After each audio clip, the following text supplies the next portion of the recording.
नमस्ते दोस्तों, इस वीडियो में हम Gupta and Gupta civil engineering के सर्वेइंग के टॉप इम्पोर्टेंट क्वेश्चन को डिस्कस करेंगे। ये पार्ट 6 है। अगर आप पार्ट 5 तक नहीं देखे हैं तो चैनल के प्लेलिस्ट में जाके उसे देख सकते हैं। फर्स्ट क्वेश्चन है, agonic line is the line joining point having.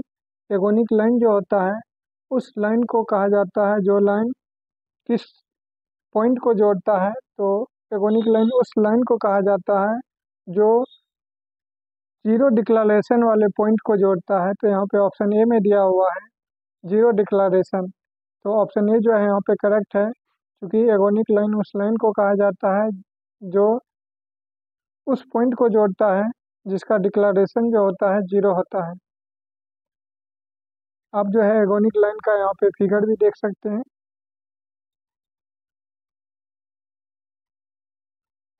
Next question है, setting out A simple curve by two theodolite method does not required. जब हम दो थियोडोलाइट से जो है किसी भी सिंपल कर्व को सेट करते हैं तब हमको किसका ज़रूरत नहीं पड़ता है। तो ऑप्शन ए है एंगुलर मेजरमेंट का, ऑप्शन बी है लीनियर मेजरमेंट का, ऑप्शन सी है both angular and linear measurement का, ऑप्शन डी है नन ऑफ द एबव। तो जब हम दो थियोडोलाइट से जो है एक सिंपल कर्व को सेट करते हैं उस समय जो है हमको लीनियर मेजरमेंट की ज़रूरत नहीं होता है। यानी ऑप्शन बी जो है यहाँ पे करेक्ट है कि जब हम दो थियोडोलाइट से सिंपल कर्व को सेट करते हैं तब हम लीनियर मेजरमेंट की वहाँ पे ज़रूरत नहीं पड़ता है। नेक्स्ट क्वेश्चन है, over turning of vehicle on A curve can be avoided by using. एक कर्व पर जो होता है किसी भी गाड़ी का ओवर टर्निंग को कैसे रोका जा सकता है। तो ऑप्शन ए है कंपाउंड कर्व के द्वारा, ऑप्शन बी है वर्टिकल कर्व के द्वारा, ऑप्शन सी है रिवर्स कर्व के द्वारा, ऑप्शन डी है ट्रांजिशन कर्व के द्वारा। तो ट्रांजिशन कर्व के द्वारा जो है हम एक कर्व पे किसी भी गाड़ी को ओवरटर्निंग से रोक सकते हैं ट्रांजिशन कर्व प्रोवाइड करके। ट्रांजिशन कर्व कैसा होता है तो आप फिगर में देख सकते हैं कि ट्रांजिशन कर्व इस प्रकार का होता है। नेक्स्ट क्वेश्चन है, different grades are joint together by. अलग अलग ग्रेड जो होता है उसको किस कर्व के द्वारा ज्वाइन किया जाता है। तो ऑप्शन ए है कंपाउंड कर्व के द्वारा, ऑप्शन बी है ट्रांजिशन कर्व के द्वारा, ऑप्शन सी है रिवर्स कर्व के द्वारा, ऑप्शन डी है वर्टिकल कर्व्स के द्वारा। तो अलग अलग ग्रेड को जो है वह वर्टिकल कर्व्स के द्वारा जोड़ा जाता है। तो यहाँ पे ऑप्शन डी में दिया हुआ है वर्टिकल कर्व्स, इसलिए ऑप्शन डी जो है यहाँ पे करेक्ट है। आप जो है यहाँ पे इमेज में देख सकते हैं कि एक वर्टिकल कर्व को कैसे सेट आउट किया जाता है। नेक्स्ट क्वेश्चन है, the angle sustained by the long chord of a simple curve at its centre is equal to. एक लॉन्ग कॉर्ड के द्वारा सिंपल कर्व के सेंटर पर जो एंगल बनता है वह किसके बराबर होता है। वह जो होता है एंगल ऑफ डिफ्लेक्शन के बराबर होता है। जैसा कि आप देख सकते हैं, चूँकि सपोज करिए एक सिंपल कर्व इस टाइप का है तो इसका टेंजेंट ऐसे जाएगा तो ये एंगल जो होगा इस एंगल के बराबर होगा। चूँकि ये दोनों एंगल जो है 90 डिग्री ही होता है, इसलिए वह जो होगा डिफ्लेक्शन एंगल के बराबर होगा। नेक्स्ट क्वेश्चन है, if the degree of curve is 1 degree then radius of curve is equal to. यहाँ पे जो है डिग्री ऑफ कर्व 1 डिग्री दिया हुआ है, रेडियस ऑफ कर्व पूछ रहा है किसके बराबर होगा। तो यहाँ पे जो क्वेश्चन का आंसर दिया गया है वह 30 मीटर चेन के लिए दिया गया है। तो रेडियस ऑफ कर्व जो होता है वह आर बराबर जो होता है वह S by D into 180 degree by pi होता है। तो इसको कैलकुलेट करने के बाद जो आता है वह 1719.75 आता है, जो लगभग 1720 मीटर के अप्रॉक्स में आता है। यहाँ पे ऑप्शन बी में दिया हुआ 1720 मीटर, तो 1720 मीटर जो है करेक्ट आंसर है। नेक्स्ट क्वेश्चन है, a curve tangential to four straight line and consisting of arc of different radii is known as. एक कर्व जो होता है वह 4 स्ट्रेट लाइन का टेंजेंशियल है और उसका जो होता है अलग अलग त्रिज्या का वह चाप रखता है। तो उस प्रकार के कर्व को क्या होता है, तो उस प्रकार के कर्व जो होता है उसका 3 सेंटर होता है, कंपाउंड कर्व होता है। तो यहाँ पे ऑप्शन सी में दिया हुआ है 3 सेंटर्ड कंपाउंड कर्व। इसलिए ऑप्शन सी करेक्ट है, क्योंकि थ्री सेंटर कंपाउंड कर्व में जो होता है उसका चार स्ट्रेट लाइन टेंजेंशियल होता है और डिफरेंट रेडाई का आर्क होता है। नेक्स्ट क्वेश्चन है, the length of the tangent of a curve of radius R and angle of deflection A is given by. यहाँ पे जो है कर्व के रेडियस को आर है, डिफ्लेक्शन एंगल जो होता है डेल्टा दिया, डिफ्लेक्शन एंगल पूछ रहा है, तो डिफ्लेक्शन एंगल बराबर होता है R tan del by two, यानी कि ऑप्शन बी जो है यहाँ पे करेक्ट है। फ्रेंड, अगर आपको वीडियो पसंद आ रहा हो तो वीडियो को लाइक और चैनल को सब्सक्राइब कर ले। नेक्स्ट क्वेश्चन है, the length of long chord of simple curve of radius R and angle of circular deflection del is. तो length of long chord simple curve का पूछ रहा है, तो लेंथ ऑफ लॉन्ग कॉर्ड बराबर जो होता है two R sine del by two होता है। यहाँ पे जो है ऑप्शन सी में दिया हुआ है कि length of long chord of simple curve जो होता है two R sine del by two, यानी ऑप्शन सी जो है करेक्ट है। नेक्स्ट क्वेश्चन है, in a reverse curve the super elevation provided at the point of reverse curvature is. तो reverse curve में जो होता है सुपर एलिवेशन जो रिवर्स कर्व वेचर पर के पॉइंट पर जो प्रोवाइड किया जाता है वह क्या होता है, तो वह जो होता है जीरो के बराबर होता है। तो यहाँ पे जो है ऑप्शन ए में दिया हुआ है जीरो, इसलिए ऑप्शन ए जो है यहाँ पे करेक्ट है। आप जो है रिवर्स कर्व को यहाँ पे इमेज में देख सकते हैं कि इस प्रकार का होता है।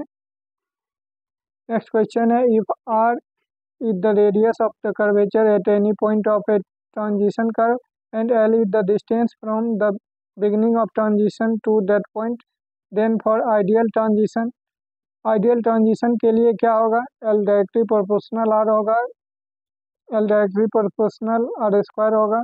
तो एल यहाँ पे क्या होता है कि आइडियल ट्रांजिशन के लिए W B square by G R जो होता है डायरेक्टली प्रोपोर्शनल एल का होता है, तो यहाँ पे जो है एल जो होगा वन बाई आर का डायरेक्टली प्रोपोर्शनल होगा, ऑप्शन सी करेक्ट है।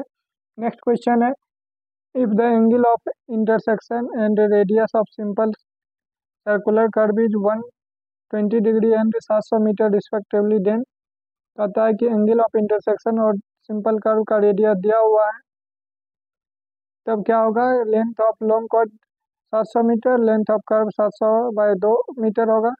तो इसमें कौन करेक्ट है, तो लेंथ ऑफ लॉन्ग कॉर्ड जो होता है वह लेंथ ऑफ लॉन्ग कॉर्ड बराबर होता है two R sine del by two, इसको कैलकुलेट करने के बाद 700 मीटर आता है, यानी कि ऑप्शन यहाँ पे जो है पहला कथन सही है। और लेंथ ऑफ आर्क जो होता है 2 पाई आर थीटा बाई 360 होता है, जो 1465.33 आता है, सेकेंड करेक्ट है, यानी कि ऑप्शन ए जो है यहाँ पे करेक्ट आंसर है। नेक्स्ट क्वेश्चन है, the shape of vertical curve generally provided is. Vertical curve का जो शेप जनरली प्रोवाइड किया जाता है वह कैसा होता है, तो वर्टिकल कर्व का जो शेप जनरली प्रोवाइड किया जाता है वो पैराबोलिक होता है। यहाँ पे ऑप्शन बी में दिया हुआ है पैराबोलिक, इसलिए ऑप्शन बी जो है यहाँ पे करेक्ट है, क्योंकि वर्टिकल कर्व का जो शेप जनरली होता है वह पैराबोलिक होता है, दीर्घवृत्ताकार होता है।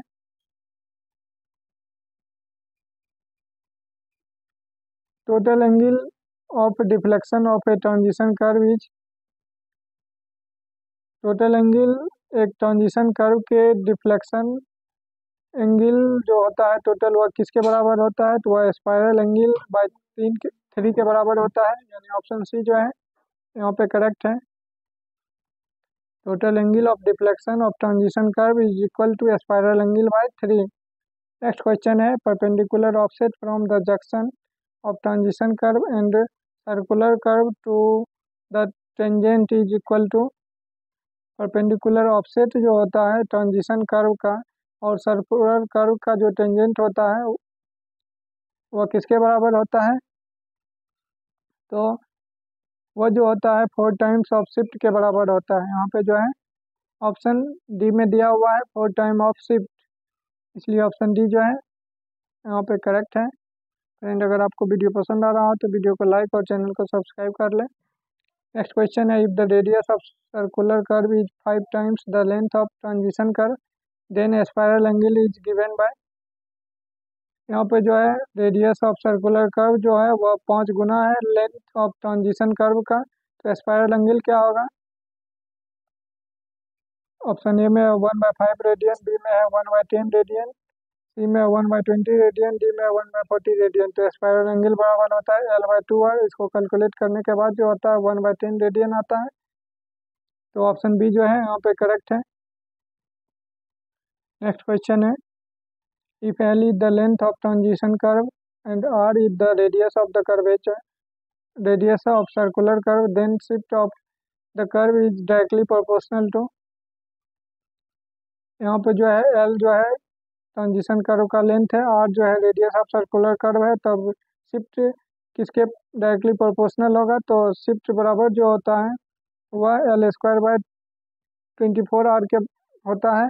तो शिफ्ट जो होगा वह L² और 1/R के डायरेक्टली प्रोपोर्शनल होगा, यानी ऑप्शन बी जो है यहाँ पे करेक्ट है। नेक्स्ट क्वेश्चन है, the difference in elevation of point between A vertical and A tangent is.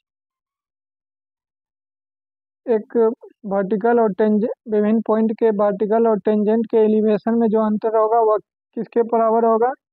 तो विभिन्न पॉइंट के जो वर्टिकल और टेंजेंट का जो अंतर होता है वह उसके पॉइंट के टेंजेंसी से जो हॉरिजेंटल दूरी होता है उसका समानुपाती होता है। यहाँ पे जो है ऑप्शन सी में दिया हुआ है directly proportional to the square of its horizontal distance from the point of tangency. यही इसका करेक्ट आंसर है। Read the following two statement and select the correct answer. First statement है shift bisect the transition curve, यह कथन सही है। Shift जो होता है वो ट्रांजिशन कर्व को बाइसेक्ट करता है। सेकंड कथन है transition curve bisect the shift, ये भी स्टेटमेंट करेक्ट है, क्योंकि ट्रांजिशन कर्व जो होता है वह शिफ्ट को बाइसेक्ट करता है। क्योंकि दोनों कथन सही है, यहाँ पे ऑप्शन सी में दिया both first and second are correct, यानी ऑप्शन सी जो है यहाँ पे करेक्ट ऑप्शन है। नेक्स्ट क्वेश्चन है, एंड अगर वीडियो आपको पसंद आ रहा हो तो वीडियो को लाइक और चैनल को सब्सक्राइब कर ले। नेक्स्ट क्वेश्चन है, the maximum value of centrifugal ratio on road and railway respectively are taken as. Centrifugal ratio जो होता है रोड और रेलवे पे वह कम से क्या लिया जाता है? तो रोड पे जो है 1/4 लिया जाता है और रेलवे में जो होता है वह 1/8 लिया जाता है। यहाँ पे ऑप्शन सी में दिया हुआ है 1/4 एंड 1/8, इसलिए ऑप्शन सी जो है यहाँ पे करेक्ट है। सेंट्रीफ्यूगल फोर्स जो होता है वह कर्व पर किसी भी गाड़ी के द्वारा जो फोर्स अप्लाई किया जाता है उसी को, और उसके गाड़ी के जो वेट होता है उसी का रेशियो को जो है सेंट्रीफ्यूगल रेशियो बोला जाता है। तो फ्रेंड इस वीडियो में इतना ही। अगर वीडियो आपको पसंद आ रहा हो तो वीडियो को लाइक शेयर और चैनल को सब्सक्राइब कर ले, ताकि इसी प्रकार का इन्फॉर्मेटिव वीडियो आपको आगे भी मिलता रहे। Thank you friend, have a nice day.